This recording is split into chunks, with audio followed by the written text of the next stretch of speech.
বাদশাহ হারুন রশিদ ঘোষণা করলো যে আমি একটা মসজিদ নির্মাণ করব, যে মসজিদের ভিতরে কারো কোনো দান নেওয়া হবে না, আমি একাই সেই মসজিদ তৈরি করব। যা হোক, যখন বাদশাহ হারুন রশিদ মসজিদ তৈরি করা শেষ হয়ে গেল, তিনি রাত্রে ঘুমায় গেছেন। ঘুমের ভিতরে দেখতেছে দুইজন ফেরেশতা আইসা বাদশাহ হারুন রশিদকে বলতেছে, বাদশাহ আপনাকে আল্লাহ ডাকছে। বলি সুবহানাল্লাহ। তাফসীর ইবনে কাসিরের ভিতরে এই ঘটনা আসছে। দুজন ফেরেশতা আইসা বাদশাহ হারুন রশিদকে জান্নাতের ভিতরে নেওয়া হলো। তখন তারা বলতেছে, হে বাদশাহ, আপনি যে দুনিয়ার ভিতরে আল্লাহর জন্য একটা ঘর তৈরি করছেন, আল্লাহ তাআলা আপনার জন্য এই জান্নাতের ভিতরে সুন্দর একটা বাড়ি তৈরি করে দিয়েছে। সুবহানাল্লাহ। এখন বাদশাহ হারুন রশিদ দেখতেছে তার যে বাড়ি, সাথে আরেকটা সুন্দর বাড়ি আছে।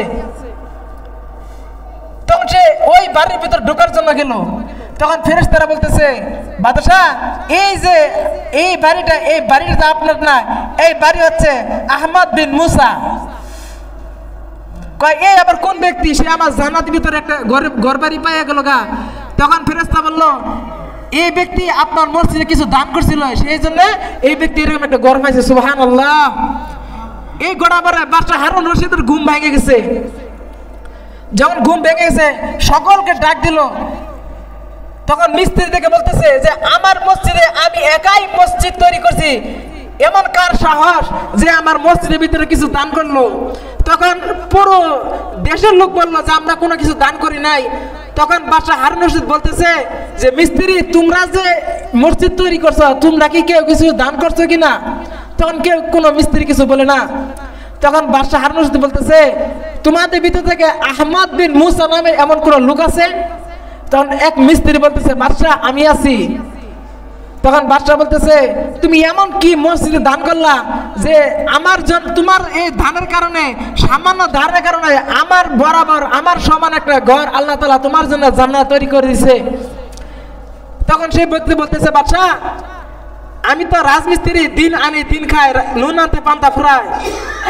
আমি যখন আমার বাড়িতে কূপ খনন করতেছিলাম, কূপের নিচে 2-3টি পাথর পাওয়া গেছে। কি পাওয়া গেছে? যে পাথর পাওয়া গেছে। আপনি যে মসজিদের দেওয়ালে পাথর নকশা করছেন, ওই আমার বাড়ির পাওয়া পাথর আর আপনার মসজিদের দেওয়ালে পাথর হুবহু এক।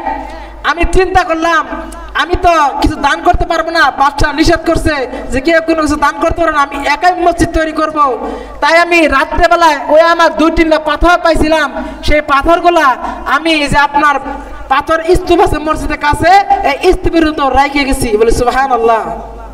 তখন বাদশাহ বলতেছে, আমি পুরা মসজিদ নিজের টাকায় তৈরি করলাম, আর তুমি নিজের কূপ খনন করতে গিয়ে 2-3টে পাথর পাইলা, সেই পাথর মসজিদ দেওয়ালে লাগার কারণে আমি পুরা মসজিদ তৈরি করার কারণে যে একটি বিশাল বড় সুন্দর বালাখানা পাইছি, ঘর পাইছি, তুমি মাত্র 2-3টি পাথর এই মসজিদে দান করার কারণে আল্লাহ রাব্বুল আলামিন তোমাকে সেই পরিমাণ একটা ঘর দিয়ে দিয়েছে। সুবহানাল্লাহ। দেখেন বাদশাহ হারুন রশিদ, তার সম্পর্কে আপনাদের কিছু ধারণা দেয়। তিনি কখনো তাহাজ্জুদ নামাজ মিস করতেন না।